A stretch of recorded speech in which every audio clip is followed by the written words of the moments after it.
Olá, está no ar o STJ Notícias. Aqui você acompanha as principais decisões tomadas durante a semana e a repercussão que elas tiveram nas redes sociais. Por isso, interaja com a gente pelo Facebook e pelo Twitter. Queremos saber a sua opinião.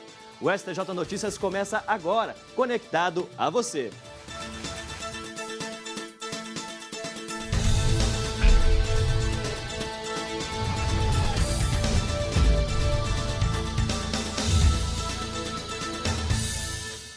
E olha, nós começamos o programa de hoje com uma novidade. O STJ Notícias agora passa a ser exibido também na TV Justiça. A nossa transmissão ao vivo continua no nosso canal no YouTube, mas agora você tem mais opções para acompanhar os destaques aqui do Tribunal da Cidadania. Ele vai ao ar aos sábados, às 11 da noite, e reprisa no domingo, às 2 da tarde e na segunda, à meia-noite. Várias opções de horário para você não perder nenhum programa, então fique ligado, viu? Então vamos às decisões. Uma de grande destaque foi relacionada ao seguro DPVAT. Você sabe o que é? Quando você paga o IPVA, também tem de quitar outras duas taxas, o licenciamento e o DPVAT. Ele é um seguro obrigatório que garante a indenização a vítimas de acidentes de trânsito. E nessa semana, a segunda turma entendeu que esse seguro também abrange danos morais e não só materiais. Vamos conversar com a repórter Judite Aragão, que ela foi para as ruas para explicar melhor essa história, não é, Judite?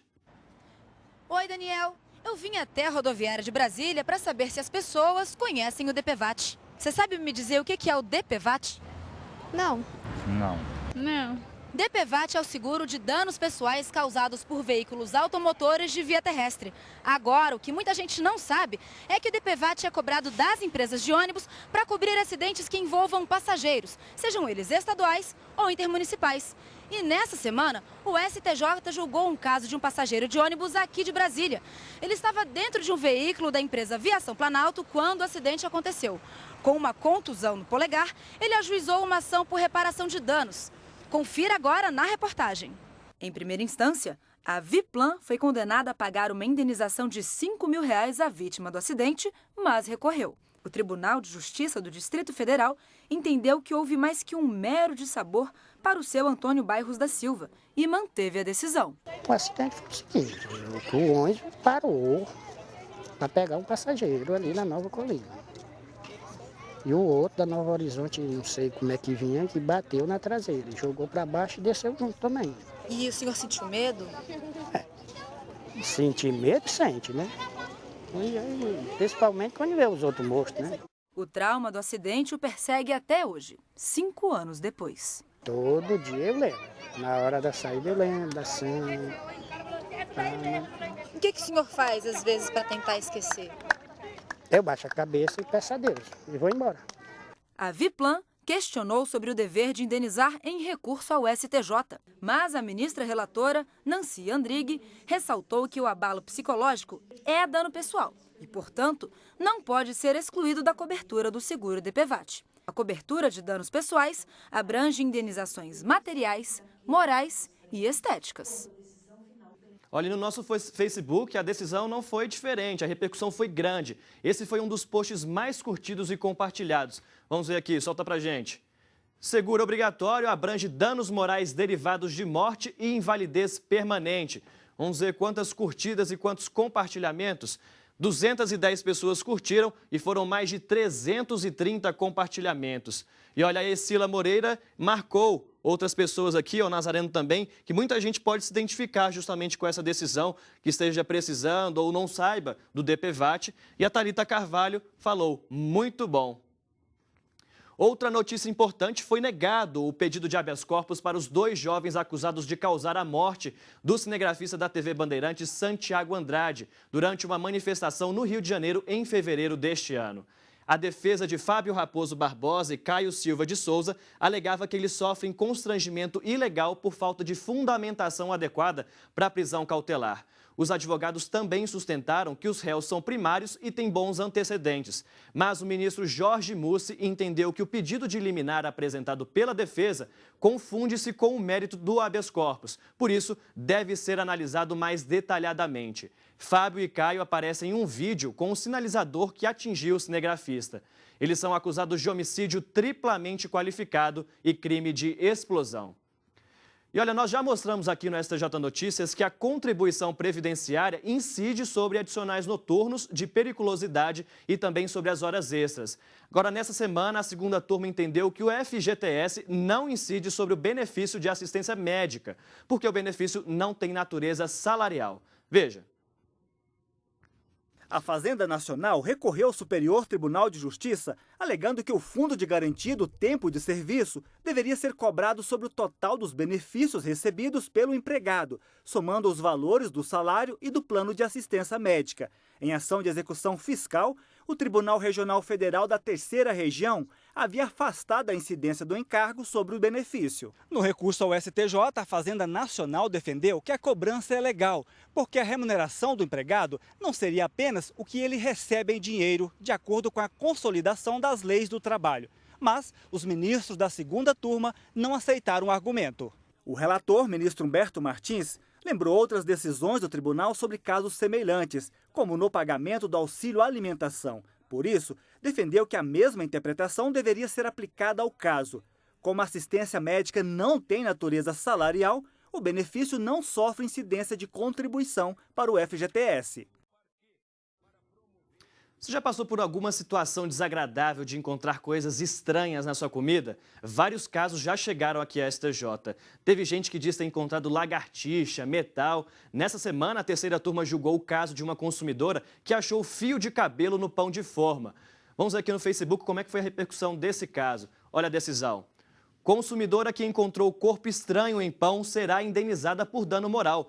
273 pessoas curtiram essa postagem e foram quase 300 compartilhamentos. Agora, vamos entender melhor esse caso. O fato aconteceu em 2009. Depois de comprar um pão de forma, a consumidora percebeu já em casa o que parecia ser um fio de cabelo incrustado na massa do pão. Em primeira instância, a empresa de panificação foi condenada a pagar R$ 3,12 por danos materiais, ou seja, o mesmo valor pago pelo produto no supermercado. A cliente recorreu, mas a decisão foi mantida em segunda instância. A consumidora recorreu novamente e o caso veio parar no STJ. Aqui no STJ, a relatora do caso, ministra Nancy Andrighi, entendeu que houve dano moral e citou ainda o Código de Defesa do Consumidor, que no seu artigo 8 traz que os produtos não podem oferecer risco. Em seu voto, a relatora disse que é dever legal do fornecedor evitar que a segurança ou a saúde dos consumidores sejam expostas e o Código de Defesa do Consumidor contempla a potencialidade do dano e busca evitar a ocorrência efetiva. E olha, fique ligado, o STJ agora tem 5 novas súmulas. Elas tratam de telefonia, auxílio acidente, isenção de COFINS, uso de créditos do ICMS e também de veículos irregulares. Lembrando que as súmulas facilitam novos julgamentos sobre o mesmo tema e dá mais agilidade ao trâmite do processo. Para acessá-las, basta entrar no nosso site e clicar na aba Jurisprudência.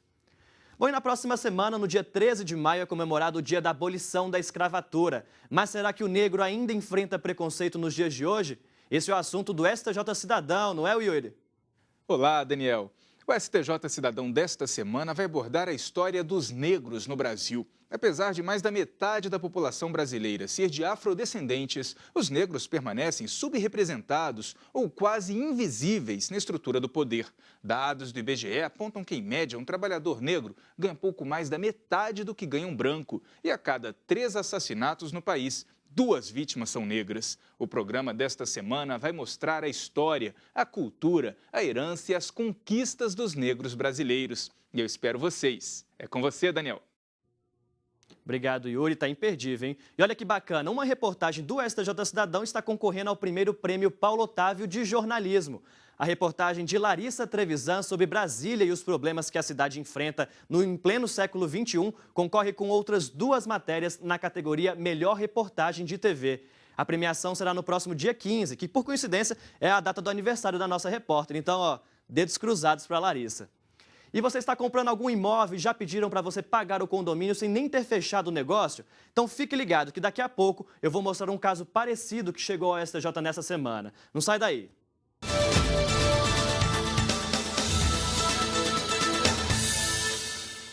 Curtir, compartilhar, repercutir, postar. Novas conexões que ligam pessoas em qualquer lugar do mundo.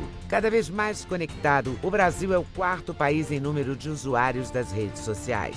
Sempre inovando, o Superior Tribunal de Justiça conquista milhares de seguidores na internet. A marca é resultado da linguagem simples, atraente e acessível no Twitter, no Facebook e no YouTube. Onde tem o nome do STJ, tem informação segura, confiável, tem cidadania. No Facebook, milhares de pessoas levaram a página do STJ ao primeiro lugar entre os tribunais mais acessados no mundo. No YouTube, novos programas, entrevistas, documentários e reportagens especiais. E no Twitter, informação curta, rápida, atualizada. YouTube, Twitter, Facebook, o Superior Tribunal de Justiça acredita nas redes sociais e leva a cidadania até você. Superior Tribunal de Justiça, o Tribunal da Cidadania.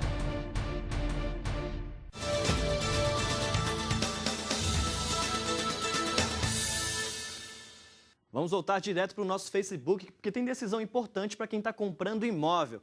Olha só, promitente comprador não é obrigado a pagar cotas condominiais antes da emissão na posse. Vamos ver melhor os detalhes desse caso. A terceira turma entendeu que o comprador de um imóvel só passa a ser responsável pelo pagamento de taxas de condomínio quando ele tiver a escritura definitiva do imóvel em mãos. Enquanto o possível comprador tiver apenas com um contrato de promessa de compra e venda, a responsabilidade dos pagamentos é do vendedor. A ministra Nancy Andrighi lembrou que, nesse caso, apesar de o contrato de promessa de compra e venda prever que a responsabilidade era do comprador, a cláusula não vincula o condomínio e fundamenta o exercício do direito de regresso. Agora, muita gente comentou essa decisão no nosso Facebook, olha só. A Silvia Julian disse, essa decisão caiu como uma lúvida para o seu caso, Jean Carlo Rocha. Marcou o Jean lá porque se aplica a ele. E o David falou, vou passar informação para frente. Importante, 325 pessoas curtiram a postagem e foram quase 400 compartilhamentos. Imóvel é um assunto que sempre rende a repercussão, né? Agora, o Twitter, vamos lá. A Bebom, empresa que atua no comércio de rastreadores de veículos, conseguiu a liberação de parte dos valores que estavam bloqueados pela Justiça.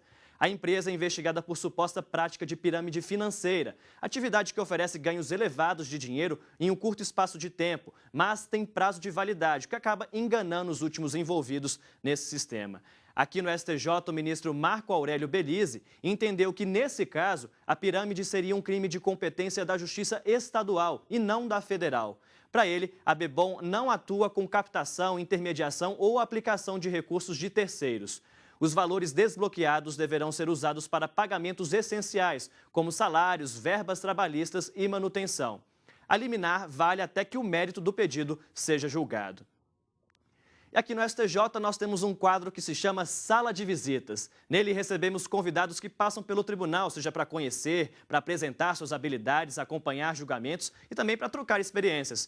No quadro de hoje, a repórter Larissa Trevisan, nossa mamãe, recebeu um artista plástico que está com as obras expostas aqui no tribunal. Olha só.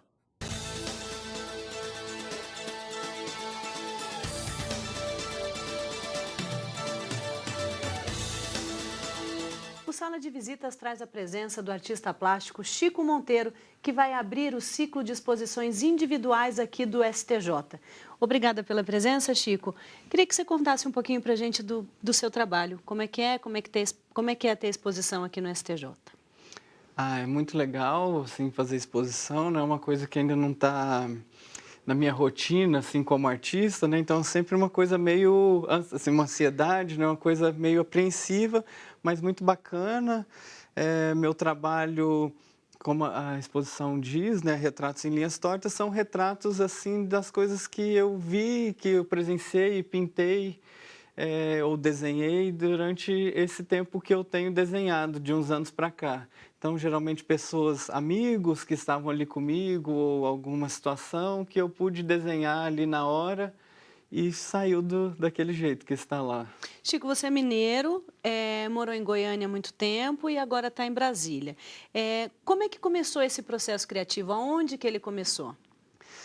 Desde pequeno eu gostava de desenhar assim muito informalmente, uns croquis de moda, fazia umas mulherzinhas com a mão para trás que eu não sabia desenhar a mão, essas coisas. E era isso, ficava lá de ladinho e depois fiquei muito tempo sem desenhar. E uma vez assisti um filme com um amigo que também desenhava aquilo me despertou uma vontade de criar, assim, e eu descobri um jeito de desenhar que podia ser legal com um traço assim mais grosso, e vi que eu poderia fazer outras coisas, além das manequins, né? E aí, a partir disso, eu percebi que a gente pode ser livre para desenhar, né? E comecei a desenhar do jeito que eu sei, assim, do jeito que eu podia e abstraindo, e aí foi num processo de abstração que foi caminhando, e aí até chegar nesse jeito de desenhar que eu tenho hoje, assim. E quais os materiais que você usa para fazer isso também? Eu comecei desenhando em bloquinhos de anotação durante reuniões, então os materiais eram caneta esferográfica. Que também estão presentes nessa exposição, né? Estão presentes. A gente teve a ideia de trazer esses primeiros, assim, para colocar nos cubos. Então, assim, com tudo o que tem na frente, era caneta esferográfica, lápis de grafite, depois passei a querer ter cor, passei a usar lápis de cor, papel rascunho, fundo de livro, o que tivesse mesmo. Depois, mais para frente, que eu fui pintar tela, aí até que eu cheguei na tinta PVA, que é a tinta de parede, a mais simples, mais pobre de todas, mas é que deu o efeito mais legal, assim, que é a cor chapada.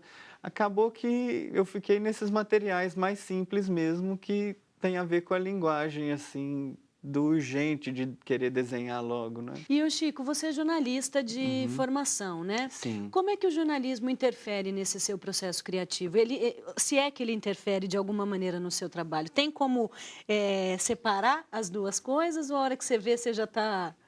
Eu acho que talvez tenha uma relação pela parte documental do meu trabalho, que embora seja abstrato, assim, pode não parecer muito, mas é como uma fotografia, às vezes, assim, né? Só que no desenho. Então, nesse ponto de documentar, de registrar um momento que está acontecendo, eu acho que tem bastante relação com o jornalismo, assim, mas objetivamente não tem muito, assim, não penso no jornalismo para me inspirar, essas coisas. Acho que a arte me ajuda mais no jornalismo do que o inverso. Onde é que você busca inspiração, Chico?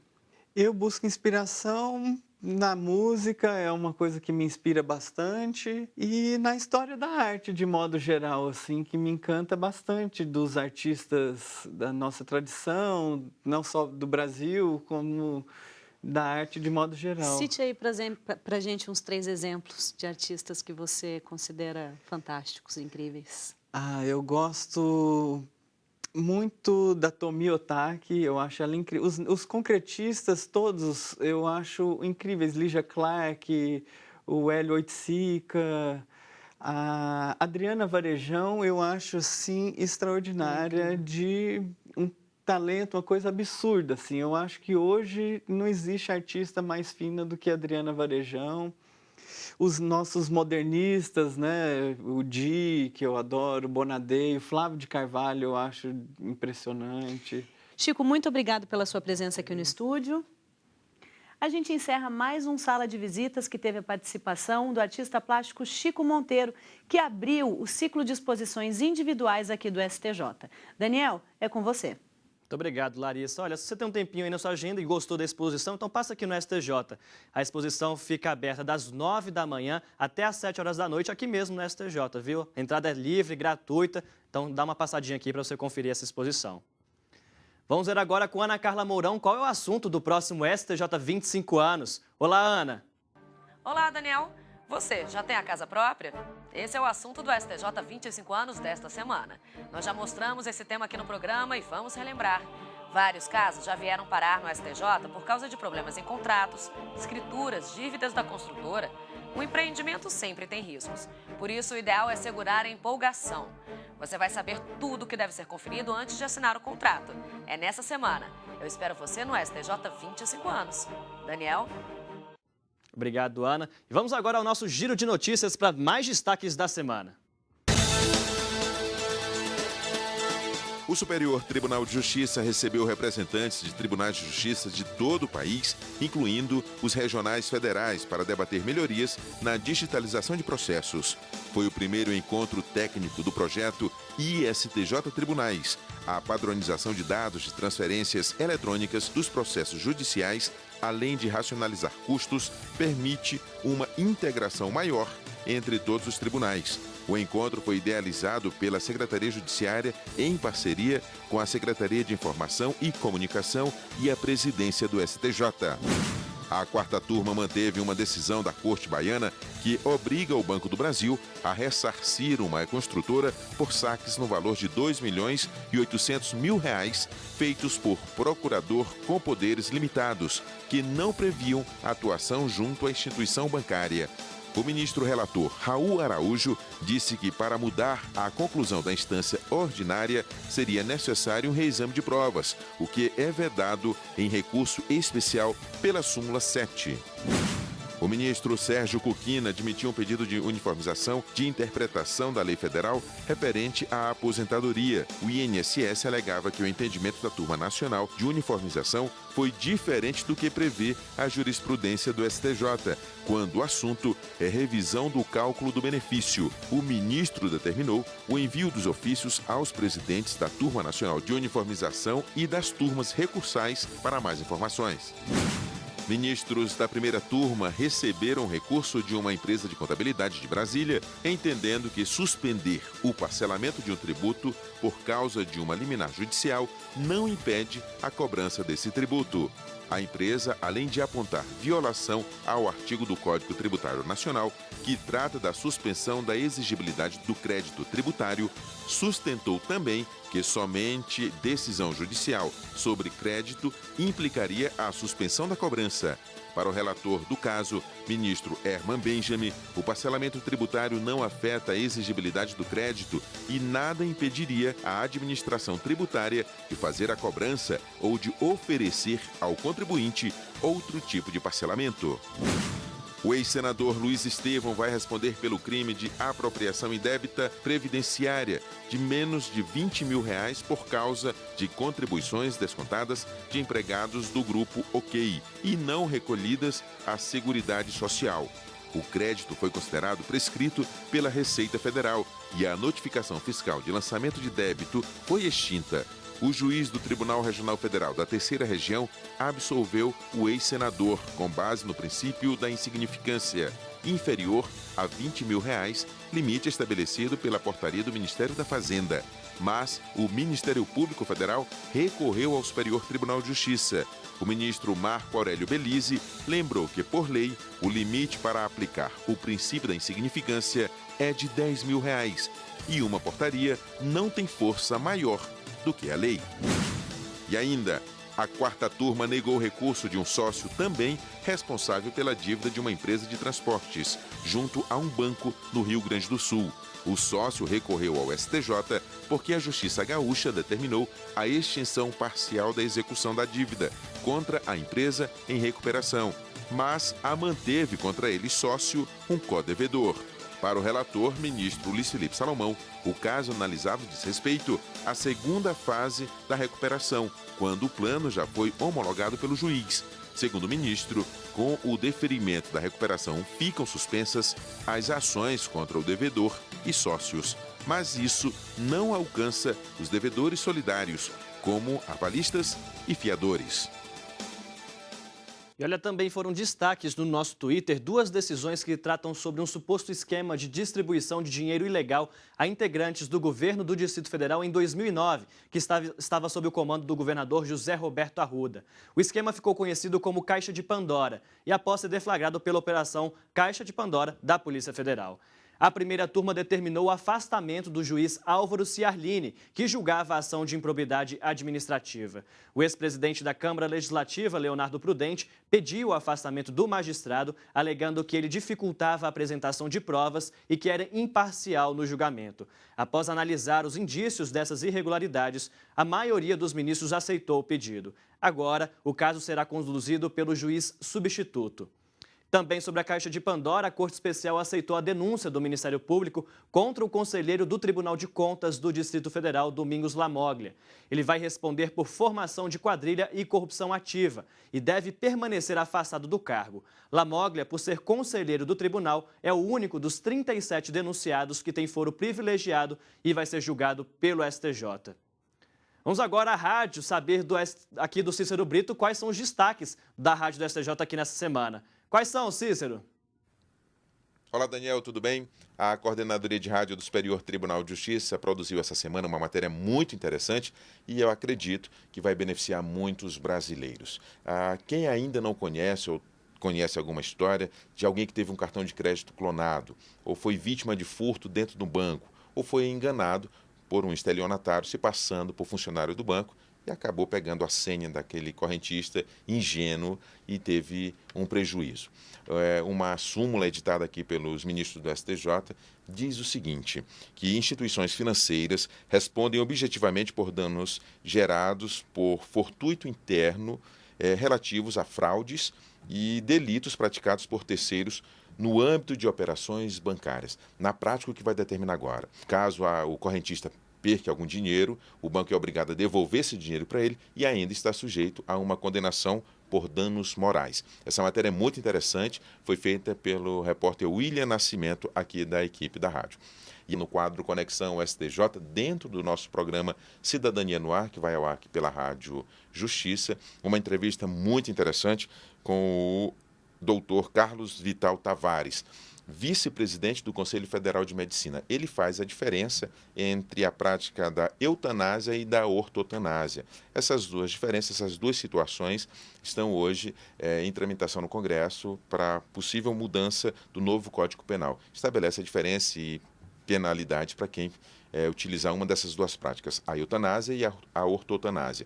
A eutanásia, rapidamente falando, ela é a prática de abreviar a vida de uma pessoa. Você antecipa a morte daquela pessoa. E a ortotanásia é quando acontece a morte natural em um hospital ou alguma instituição de saúde. Para você ter acesso a todo esse material, basta acessar o endereço soundcloud.com/radiostj. É com você, Daniel. Obrigado, Cícero. São temas polêmicos. E o nosso programa de hoje termina aqui. Espero que você tenha gostado. Não deixe de comentar, curtir e compartilhar nossas postagens nas redes sociais. Elas aparecem aqui na tela para você acompanhar de perto. Na semana que vem, quero ler seu comentário, então participe. Obrigado pela companhia e eu espero você na semana que vem. Continue na TV Justiça. Tchau!